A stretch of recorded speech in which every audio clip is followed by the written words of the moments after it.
Okay, today's challenge is to change the cabin air filter in a 2013 Nissan Murano, probably 2013 to probably 2017. They're all going to be pretty much the similar. They're in the same spot. It might just be a different filter number.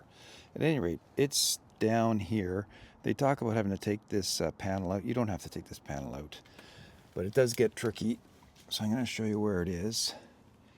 And it's right up in here, and you just want to take this clip, lift it, and this piece is going to pull out. And I'm going to take it out. Okay, now you can see where the filter is, but trust me, trying to get your finger in there and get it out, you can't do it. So we're going to come up with an idea. I've tried a couple of screwdrivers. I've tried the angled long nose needle nose pliers. I even tried using the end of this to get under there just to grip it enough, lift it up so I could get it on my finger, and that didn't work. So here's my idea. We are going to put a screw into the end of it, and then I've got this to grab on to pull out. So let's see if that's going to work. Well, there you have it. Putting the screw in the end here, that was on the bottom, so the filter was in that position going in, helped. But these filters go in by compressing them. They go into the box, they expand, and there's a ridge at the top and the bottom, which makes it almost impossible to get out. And that's why I think when I go in for oil changes, this filter hasn't been changed in quite a long time. As you can see, it's quite a mess and it's pretty dark. Now maybe this was a charcoal filter, I'm not sure. Looking here, maybe not. At any rate, putting the screw in, I had to pull it, had to use these as well, and I had to get these up to the top to help pull it down to squeeze it out. But basically it was a matter of pull and tear the darn thing out. At any rate, that's getting it out, and getting it in, we'll do that in a moment here. You may also want to get one of these Klein tool magnetizers. So you run this over the bit of your screwdriver, just put it in and out, and that's going to help it magnetically keep the screw on when you're working in a difficult area like that where it's wanting to fall off. You can then demagnetize it if you want with that, and on the bit driver. Also, a nitrate glove is going to help you get some grip when you're trying to grip this edge to pull it down to get past the little ledge in there. That's going to help.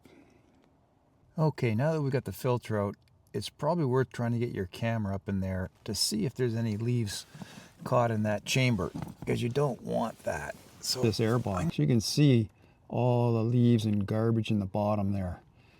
And we definitely don't want that getting behind the filter and going through. Well, there's a grated plastic screen there, you can see. But if the small bits get in there, it'll be bouncing around inside your ventilation ducts, and you say, what's that noise? It's driving me crazy. So we're gonna vacuum that out. I'll show you how to do that in a moment. To get into that box, we're going to use one of these extensions. It's flat like this. It's nice and long, and it's very flexible. You get these on Amazon. You can see I can turn it 90 degrees, no problem, and it's not going to kink. So if it's on the end of this vacuum, nice and snug, and that's how we're going to get in there. In order to install this, this is just a tip. You really want to bend these corners down to try and help it get in, and do it at both ends, because you're going to need to push it like that to get it in at the end. When you, obviously this is going to go into the far side by the center console, but the end to get it in is going to need the same as well. So pre-shape it before you try and put this in, and it's easiest if you roll over on your back and look straight up. Okay, with a little trouble, the new filter's in. We can see the air flows in the correct direction, heading to the left, which is towards the cabin of the car. And I have two recommendations on this. The first one is, when you want to get this cabin air filter changed, let's say you're going to do every 10,000 miles, 20,000, whatever you decide. I would just take my car to the dealer for that oil change and have them do it, and make sure they show you the old filter and that it's the right size. Maybe take it with you home, check the part number to make sure that part number is for the Nissan product that you have. At any rate, this is pretty standard, I think, for the Altima as well. Other Nissans, it's a terrible design. You know, with my other car's a Ridgeline truck, and it was literally 2 minutes to change out the filter behind the glove box. And this has been close to 2 hours screwing around, and it's hard on your back. Like I said, again, roll over on your back, and that's probably the easiest way to get it in. And to get it in, I did remove that lower side panel. It made it a lot easier taking that one panel out. There you go. I hope that helps. If this was helpful for you, I hope it was. You can give me a thumbs up. You can consider subscribing and look at similar things for fixing things and maintenance around the house. Have a great day.